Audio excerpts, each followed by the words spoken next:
అందరికీ నమస్కారములు. నా పేరు కుందూరు భిక్షమారెడ్డి. మాది కొత్తగూడెం గ్రామము, గరిడేపల్లి మండలము, సూర్యాపేట జిల్లా, హుజూర్నగర్ నియోజకవర్గం. నేను 1969 10th ఎగ్జామ్ రాశాను. Inter first batch. బిఏ వరకు చదువుకున్నాను. తర్వాత బిఏ నుంచి ఇంటికి నేను ఒక్కడినే కాబట్టి ఇంటికి వచ్చేసి వ్యవసాయానికి వచ్చేసిన. వ్యవసాయానికి వచ్చిన తర్వాత రాజకీయాల వైపు మళ్ళీ మా కుటుంబమే ముందు నుంచి కూడా కమ్యూనిస్టుకు అనుకూలంగా ఉండే పార్టీ. అందువల్ల నేను కూడా కమ్యూనిస్ట్ సిపిఎంలోనే పనిచేశాను. ఒకసారి ప్రెసిడెంట్గా కూడా పోటీ చేశాను. తర్వాత అలాగే కమ్యూనిస్టులో కంటిన్యూ అవుతూ నాకు 49 సంవత్సరాల వయసు దాకా పనిచేశాను. ప్రస్తుతం నాకు 70+ ఉన్నవి. కాబట్టి నేను హార్ట్ స్ట్రోక్ వచ్చి ఉన్నది కాబట్టి రాజకీయము వ్యవసాయం కూడా వదిలి ఇంటి దగ్గర పీస్ఫుల్గానే బ్రతుకుతున్నాను. మా నాన్నగారి పేరు కుందూరు అప్పిరెడ్డి, మా అమ్మ పేరు కుందూరు రంగమ్మ. మా నాన్నగారికి 3 ఆడపిల్లలు, నేనొక్కడినే. నేను వచ్చేసి వ్యవసాయానికి రావటానికి కారణం మా కుటుంబంలో వారసులుగా ఎవరూ లేకుండిరి. మాది ఆర్థికంగా కొద్దిగా బలమైన కుటుంబమే కాబట్టి మా నాన్న అన్ని ఎడ్యుకేషన్ కాబట్టి నన్ను వ్యవసాయానికే ఎక్కువ ప్రాముఖ్యం ఇచ్చి వ్యవసాయానికి మళ్ళించిండు. మా నాన్న కారణం ఎందుకంటే ఇంటి దగ్గర వ్యవసాయం ఉన్నది కాబట్టి మీరు వెళ్ళటం కలవదు, మాకు రక్షణగా ఉండాలి, వ్యవసాయం చూసుకోవాలి. అప్పట్లో ఇంతగా ఇది ఉద్యోగాల వైపు మళ్లింపు లేకుండే పల్లెల్లో. ఆ కారణంతో నేను ఇంటి దగ్గరనే ఉండిపోవాల్సి వచ్చింది. నేను 4 టర్ములకు ముందు ఒకసారి సర్పంచ్గా కూడా పోటీ చేశాను, కానీ విన్ కాలేదు. ఎప్పుడు స్కూల్ స్టడీస్ అన్నీ కూడా గవర్నమెంట్ స్కూల్లోనే నడిచేది. ఇప్పుడు గవర్నమెంట్ స్కూళ్ళు అన్నీ పల్లెల్లో మూతపడుతున్నాయి, టౌన్లలో కూడా మూతపడే స్టేజ్కి వచ్చినాయి. ఉమ్మడి రాష్ట్రం ఉన్నా, తెలంగాణ రాష్ట్రం ఉన్నా విద్యా వ్యవస్థ ఆనాటికి ఈనాటికి చాలా మార్పు వచ్చింది. కారణం విద్యా వ్యవస్థలో గవర్నమెంట్ ప్రభుత్వ పాఠశాలలో అర్హత గల పంతులు ఉంటారు, కోచింగ్ చక్కగా ఉండదు. బట్ ప్రైవేట్ స్కూళ్ళల్లో అర్హత లేని పంతులు ఉంటారు, బట్టి వ్యవస్థ. మా ఏరియా అంతా సిపిఎం పార్టీగా ఉండే. ఇక్కడ నల్గొండ జిల్లాలో మొదటి ఎన్నికల్లో 12కు 12 కూడా సిపిఎం ఉమ్మడి కమ్యూనిస్టులే గెలుచుకున్నారు. ఆ తర్వాత కమ్యూనిస్ట్ పార్టీలు చీలికలు పేలికలు అయ్యి దాని వ్యవస్థలకు గురి అయ్యి తర్వాత అయినా కానీ మా నల్గొండ జిల్లాలో మిర్యాలగూడెం, హుజూర్నగర్, నల్లగొండ, ఆలేరు, తుంగతుర్తి కొన్ని నియోజకవర్గాల్లో బలంగా కమ్యూనిస్ట్ పార్టీ ఉండి కొన్ని సీట్లు గెలుచుకోగలిగారు. ఆ తర్వాత క్రమంగా క్షీణించింది. బూర్జువా పార్టీల బానిసత్వానికి లొంగి నాయకత్వం అయితేమి జనం అయితేమి మార్పు వచ్చింది. కమ్యూనిస్టుల్లో ప్రధానంగా నాయకులు పనిచేయకపోవటం, వాళ్ళ స్వార్థం పెరిగింది, వాళ్ళ కుటుంబాల పోషణకు అంకితమైనరు. అలాగే జనం కూడా మిగతా బూర్జువా పార్టీలకు లొంగుబాటు చూపినారు. కమ్యూనిస్ట్ భావాలంటే అప్పుడు బాగా బలంగా ఎట్లా ఉండేదంటే ప్రతివాడు అంకిత భావంతో పనిచేసేది, స్వార్థం అనేది అసలు లేకుండా. నాయకులు అలాగే ఉండరు, జనం కూడా అలాగే ఉండరు. ముద్ర వేసినట్టు ఎవ్వని వాడు ఉండేది, అంత నిస్వార్థంగా పనిచేసేది, పనులు కూడా అట్లాగే ఉండేది. అయితే బూర్జువా పార్టీ అధికారంలో పెత్తనం చెలాయించారు కాబట్టి కమ్యూనిస్ట్ ఏరియాలు డెవలప్ కూడా తక్కువగా ఉండేవి. ఇక్కడ మా ఏరియా వచ్చేసి అరిబండి లక్ష్మీనారాయణ గారు ఉండేది, మరీ వెల్దండలో సీతారామయ్య గారు ఉండేది. ముఖ్యులు అంటే భీమిరెడ్డి నరసింహారెడ్డి గారు ఉండు, తర్వాత వారి చెల్లె మల్లు స్వరాజ్యం గారు ఉన్నారు, నర్రా రాఘవరెడ్డి గారు మెయిన్ ఉండే. వాళ్ళ భావాలతో వచ్చిన వాళ్ళమే. అయితే మా కమ్యూనిస్ట్ పార్టీలో ప్రతి సంవత్సరం 2-3 క్లాసులు ఉంటాయి. ఆ క్లాసులో పాల్గొనేది, వాళ్ళ భావాలతోటే పనిచేసినాం. ఈ చివరికి వచ్చేసరికి జనం కూడా మారిండ్రు, నాయకత్వం మారింది. కొన్ని చోట్ల కొంతమంది వ్యక్తులే పరిమితంగా ఉండిపోయారు పల్లెల్లో. లోగడ కాంగ్రెస్ పార్టీ ఉండే బలంగానే, కాంగ్రెస్ పార్టీ బలంగా ఉండి దాని స్వార్థం పెరిగింది, ఆ డెవలప్మెంట్ క్షీణించింది. ఆ తర్వాత బీఆర్ఎస్ కొన్ని షరతులతోటి వచ్చారు, అధికారానికి వచ్చిన తర్వాత వాళ్ళు కొంతవరకు అయితే జనానికి సేవ్ చేసారు, భూ తర్వాత రోడ్లు ఇలాంటివి విద్యా వ్యవస్థ మీద కూడా పటిష్టత తేవటానికి హాస్పిటల్ మంచిగా తేవటానికి ప్రయత్నం చేసినారు. వాళ్ళ కృషి అయితే చేసిర్రు. అప్పులు చేసిర్రు అని ఇప్పుడు కాంగ్రెస్ వారు అనుకుంటా మేము కొత్త పథకాలు కొత్తగా ప్రాధాన్యత ఇస్తాం అనుకుంటా వచ్చారు. కానీ వీళ్ళు అవేమి ఇవ్వలేరు కాబట్టి ఇప్పుడు మొన్న బీఆర్ఎస్ని విమర్శించడానికే పరిమితం అవుతారేమో అనేది అనిపిస్తుంది. ఇది స్వార్థమే. మునుగోడుకు మొన్ననేమో బీఆర్ఎస్కి మద్దతు ఇచ్చారు. ఇప్పుడు వచ్చేసి మళ్ళీ కాంగ్రెస్కి ఒక వర్గం ఇచ్చారు, సిపిఎం ఏమో ఇండిపెండెంట్ చేశారు. వీళ్ళకి ఐక్యతే కుదరలేదు. కాబట్టి ఇది కమ్యూనిస్టులు తన ప్రోద్బలం అంటే వ్యక్తి ప్రభావం కోసం పనిచేసారు తప్ప పార్టీ జనం ప్రభావం కొరకు పనిచేయలేదు. కమ్యూనిస్టులు నాయకత్వంలో స్వచ్ఛమైన భావాలు కానీ ప్రజలకు అంకితమైన భావాలు కానీ ప్రజలకు సేవ చేసే భావాలు కానీ లేవు ఇప్పటి కమ్యూనిస్టులకు. వారు కమ్యూనిస్టు చెప్పేది ఏమిటి? ఇప్పటికి నాయకత్వం కూడా పేదలు ధనికులు దోపిడీ ఉన్నంతకాలం మేము ఉంటాము, జనంలో మేము పనిచేస్తాం అని చెప్తారు. కానీ ఇది మరుగుపడే వ్యవస్థకు వచ్చింది. ఏ పార్టీ అయినా కొందరు వ్యక్తులకు పరిమితమైన నిస్వార్థానికి, అందరు వ్యక్తులు కానీ అంత పార్టీ కానీ పనిచేయదు. కొందరు వ్యక్తులకే పరిమితమైనది నిస్వార్థమైనది. ఉమ్మడి రాష్ట్రంలో అంటే ముందు జవహర్లాల్ నెహ్రూ గారి హయాంలో నుంచి పర్వాలేదు. రాను రాను కాంగ్రెస్ క్షీణించింది, కమ్యూనిస్టు భావాలు క్షీణించి కమ్యూనిస్టులు చీలికలు పేలికలుగా తయారైపోయారు. అప్పులు చేయటం అంటే అప్పులు అందరూ చేశారు. కేంద్ర గవర్నమెంట్ చేసింది. కేంద్ర గవర్నమెంట్ ఏం చేసింది? 100 లక్షల కోట్లు అప్పులు చేసింది.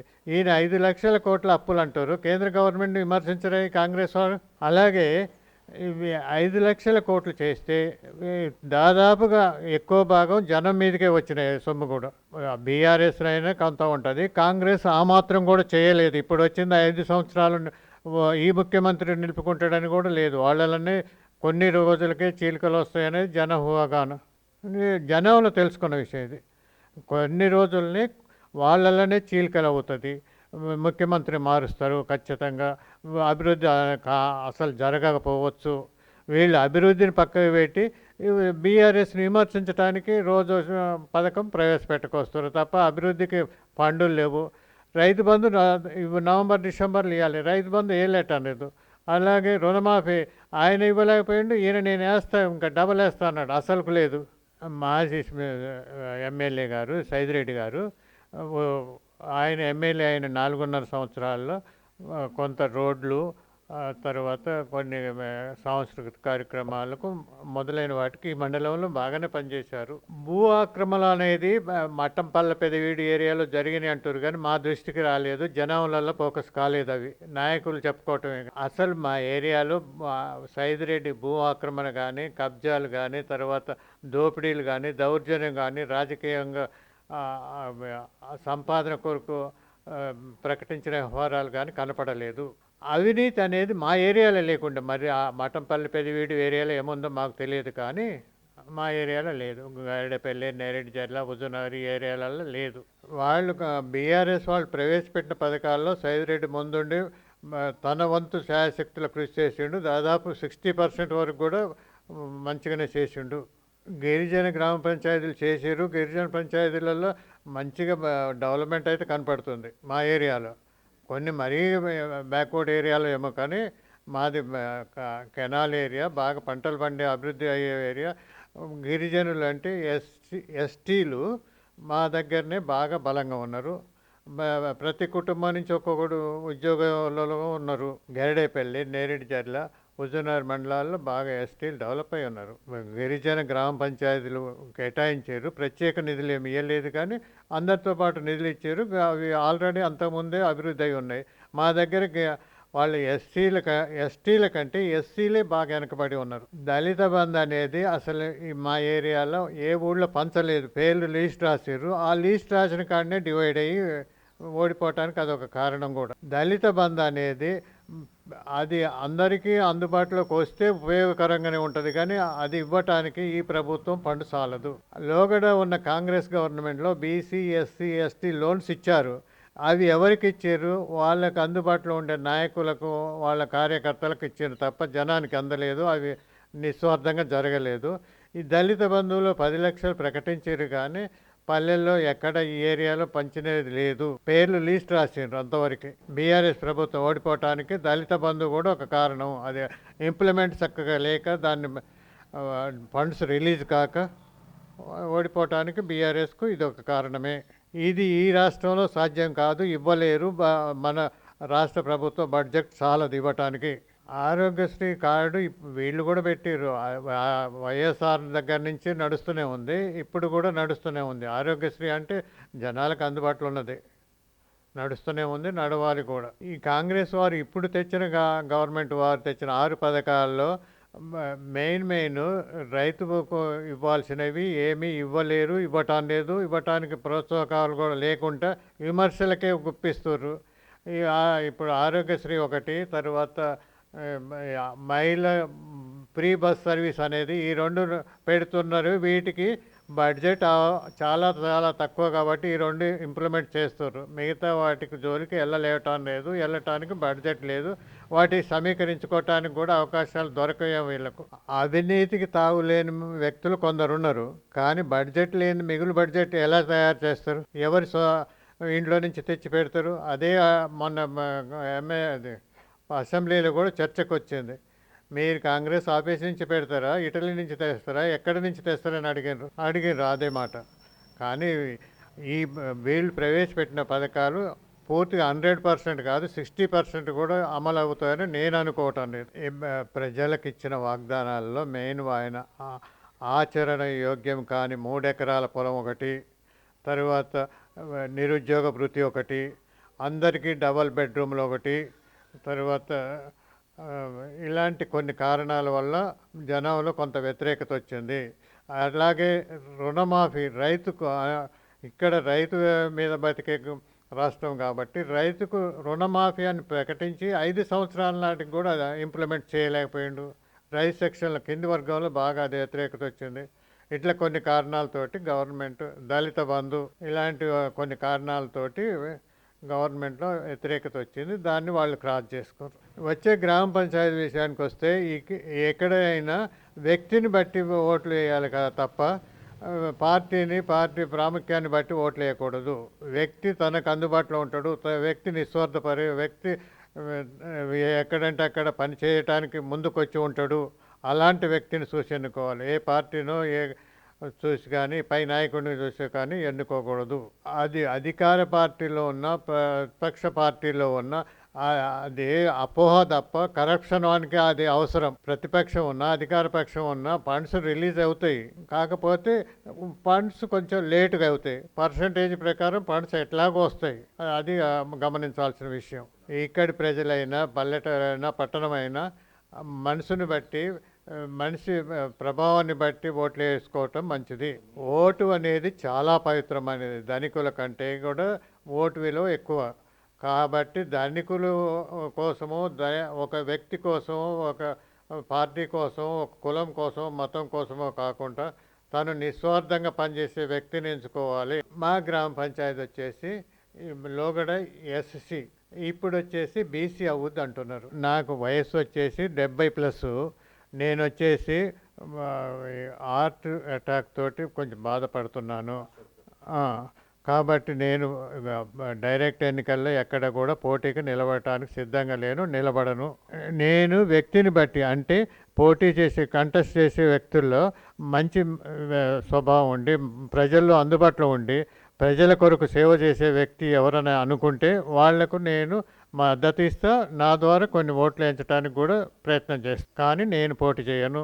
ఇప్పుడున్న అధికార పార్టీ వారిచ్చిన వాగ్దానాలన్నీ నిలబెట్టుకొని అమలు జరిపి ఆచరణయోగ్యంగా కాని వాటిని కూడా దానికి సవరణ చేసుకుంటూ అయినా మంచి పాలన అందిస్తే ఓకే. కానీ అందిస్తారనే ఆశలు జనాలలో ఇప్పటికే సన్నగిల్లుతున్నాయి. అది అంతవరకు నిజం. కాబట్టి చూద్దాము, వెయిట్ అండ్ సీ అన్నట్టు. జనాలలో ప్రజలు చూసేది ఏమిటంటే తను ఇచ్చిన ఆచరణ యోగ్యం కానీ 6 గ్యారెంటీలతోటి అధికారానికి వచ్చినారు, కానీ అందులో ఫైనాన్స్ విషయంగా అంటే ఆర్థిక లావాదేవీలతోటి నడిచే పథకాల జోలికి వెళ్ళకుండా ఏవో ఆర్థికంగా అవసరం లేని పథకాలు 1-2 ఇంప్లిమెంట్ చేశారు. మిగతావి ఇంప్లిమెంట్ చేయడానికి వాళ్ళ దగ్గర ఆర్థిక స్తోమత గవర్నమెంట్కు లేదు. గవర్నమెంట్ సోర్సెస్ వెతుక్కోవాలి. ఎత్తుక్కోవటానికి గవర్నమెంట్‌కు అవకాశాలు ఉన్నాయా? ఉంటే ఎంతవరకు అమలు చేస్తారు? రైతు బంధు, రుణమాఫీ అనేవి అసలు మరిపించటానికే ప్రయత్నం చేస్తుంది తప్ప వాడిని ఇచ్చేటందుకు ప్రయత్నం లేదు. కాబట్టి ఈ గవర్నమెంట్ నిలకడగా ఉంటుందా? పోద్దా? అసలు ఎంతకాలం ఉంటుందనేది కూడా ఇప్పుడే జనాలలో ఆలోచన పడ్డది. కాబట్టి మనం కూడా చూడాలి. అవగాహన ఓటరు మనకంటే మేధావులు ఓటరు. ఇప్పుడు ఓటర్లకు డబ్బులు ఇస్తారు. డబ్బులు ఇచ్చినా కానీ ఓటరు మనకంటే మేధావిగా ఉంటాడు. ఓటరు ఎన్ని డబ్బులు ఇచ్చినా తింటాడు. తన వ్యవహారం ఏందో తను రుజువు చేసుకుంటాడు. ఇవాళ బీఆర్ఎస్ ఓడిపోయినోరు డబ్బులు లేక కాదు, కాంగ్రెస్ వారు డబ్బులు పెట్టి కాదు. ఓటరు అవగాహనది. ఎందుకంటే వాళ్ళ కొన్ని రకాల వర్గాల వారికి అసంతృప్తికి రావడానికి కారణాలు నేను ముందు చెప్పాను. ఆ కారణాల వల్ల కొంత అసంతృప్తి. నెగటివ్ ఓట్స్ ఎన్ని ఉంటాయి, పాజిటివ్ ఓట్స్ ఎన్ని ఉంటాయి, ఆ కొద్ది మార్పులతోటే పోతుంటాయి. ఇప్పుడు ఇక్కడ జరిగిన ఎమ్మెల్యే అంటే అసెంబ్లీ ఎన్నికల్లో కానీ బీఆర్ఎస్ ఓడిపోవటానికి, కాంగ్రెస్ గెలవటానికి కారణాలు కూడా బాగా విశ్లేషించుకుంటారు. జనాలు విశ్లేషించుకుంటారు, నాయకులు విశ్లేషించుకుంటారు. జనాలలో బాగా ఫోకస్ కావటానికి చేసిన ఈ 6 పథకాలు అవి అమలైతే పర్వాలేదు. అమలవుతాయని కూడా ఆశలు పెంచుకొని లేరు. జనాలకు అప్పుడే అర్థమైపోతుంది. కాబట్టి దాని గురించి మనం ఆలోచించాల్సిన అవసరం లేదు. అది జనాలలో ఫోకస్ అవుతాయా లేదా అనేది ఆలోచించి చూడాలి.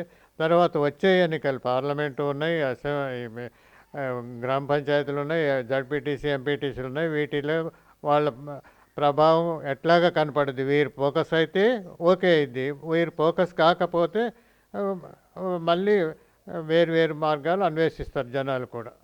ఈ ప్రభుత్వానికి మా సూచన అంటే వాళ్ళు ఇచ్చిన 6 పథకాలని, గ్యారంటీ పథకాలని ఇంప్లిమెంట్ చేయటం మంచిది. ఈ జనాలు ఏ ఆశతోటి వారికి ఓట్లేశారో ఆ ఆశ నిలబెట్టుకోవాలంటే ఇంప్లిమెంట్ చేయాలి. అది చేస్తేనే గవర్నమెంట్ మనుగడ ఉంటుంది, మంచి భావాలు వస్తాయి. విద్యా వ్యవస్థ అంటే మన దగ్గరికంటే బయట దేశాలనే బాగుంటుందని బయటకు వెళ్ళిపోతున్నారు. తర్వాత విద్యా వ్యవస్థ కూడా గవర్నమెంట్ పరం నుంచి ప్రైవేట్ పరానికి వెళ్ళిపోయింది.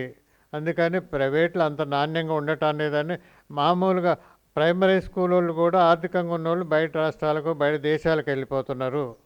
అది ఇక్కడ ఈ గవర్నమెంట్లు ఏ గవర్నమెంట్ దాన్ని సరి చేయలేటండి. ఏమైనా తను మనుగడ కోసం, గవర్నమెంట్ మనుగడ కోసం పనిచేస్తారు తప్ప జన అభివృద్ధి కోసం కానీ, రోడ్లు, భవనాలైనా, విద్య అయినా, నిరుద్యోగం అయినా, పేదవాళ్ళకైనా ఇలాంటి వాటికి ప్రాముఖ్యం ఇచ్చి ముందుకు నడపలేటం లేదు. అది నా అభిప్రాయం. విద్య, వైద్యం, ఉపాధి ఇవి కల్పకొచ్చే ప్రభుత్వం కావాలి. అలాంటి ప్రభుత్వానికి మేము సానుభూతి, మద్దతు, తర్వాత దానికి అందుబాటులో ఉండటానికి జనం కూడా తయారు కావటానికి ఉంటారు. యువత రాజకీయానికి రావడానికి ఈ దేశంలో ఇప్పుడున్న పరిస్థితుల్లో ఆర్థికంగా ఉన్నోడు కానీ, లేకపోతే తను ఇంతవరకు కొంత రాజకీయంగా డెవలప్ ఉన్నోడు రావటానికే అవకాశాలు ఉన్నవి. కాబట్టి యువత అంటే తను వేరే వృత్తుల్లో సెటిల్ అయి ఉన్నవాళ్ళు కానీ, వేరే చోట్ల ప్రొఫెషనల్గా గుర్తింపబడి ఉన్నవాళ్ళు కానీ ఈ రాజకీయానికి రావటం నాకు ఇష్టం లేదు. యువతే దేశానికి ఆదర్శం, ఎన్నుముక అని చెప్తారు కానీ ఈ దేశంలో అలాంటి పరిస్థితులు అనుకూలించటం లేదు. కొందరు విదేశాలకు పోయి స్థిరపడే వాళ్ళు కూడా వచ్చి ఇక్కడ ఏదో ఉంది అని వచ్చి మరీ నష్టపోయిన వాళ్ళు కూడా ఉన్నారు. కాబట్టి ఎవరైనా ఏ ఆధారం లేనివాడు ఏదో ఒక ఆధారం కోసం ముందు మనం సెటిల్ కావడానికి కొంత ప్రోత్సాహంగా ఉండాలి. కాబట్టి మనది మనం చూసుకోవాలి. ఈ రాజకీయాలలో పేదోడు వచ్చి బతికే పరిస్థితి లేదు ఇప్పుడున్న స్థితిలో. కాబట్టి తనది తనుగా కనిపెట్టుకోవాలి, తర్వాత ప్రోత్సహించడానికి కృషి చేయాలి. రాజకీయం అంటేనే మన ఇండియాలో రాజకీయం అనేది ఎవరు పనికిరాని వ్యక్తులు రాజకీయం చేస్తున్నారు ఇవాళ, ఏ పార్టీ కూడా. కాబట్టి యువకులు తన భవిష్యత్తును దృష్టిలో పెట్టుకొని భవిష్యత్తు కోసం ఎంపర్లాడి భవిష్యత్తులో తన కుటుంబాన్ని నిలబెట్టుకున్న తర్వాత మిగతా వైపు చూడండి. అవినీతి రాజకీయాలు పోవాలంటే ముందు మనలో మనం మారాలి. అవినీతి నాయకులు కాదు మారాల్సింది, కింది నుంచి జనం మారాలి. ప్రతి వాటికి కూడా ముందు ప్రజల మార్పు రావాలి. కొందరు చెప్తారు డబ్బులు తీసుకోండి ఎవరిచ్చినా, కానీ డబ్బులు తీసుకొని మీ అభిప్రాయం ప్రకారం ఓటేయండి అంటారు. అది తప్పు. అసలు కింది నుంచి అది అది ఒక్కరోజు కూలి కొరకు కక్కుర్తి పడేవారు. చివరిగా నేను చెప్పదలుచుకుంది ఏమిటంటే, ఇక్కడి రాజకీయాలలో యువకులు ముందు భాగాన ఉండవద్దు. తన అభిప్రాయాలు చెప్పి నలుగురు ప్రోత్సహించి ఓటేయటానికి అనుకూలించాలి. మంచి వ్యక్తులను ఎన్నుకోవటానికి అవకాశం ఇవ్వాలి. మొన్న బర్రెలక టైపులో వచ్చే జనాన్ని ఆకర్షింపబడే వ్యక్తులు కావాలి తప్ప ఈ రాజకీయ నాయకులను రాజకీయము మనకు ఆకర్షింపబడదు. ఈ రాజకీయంలో ఇప్పుడు మామూలు వ్యక్తులు నిలవలేరు, నిలబడలేరు అని నా ఉద్దేశం.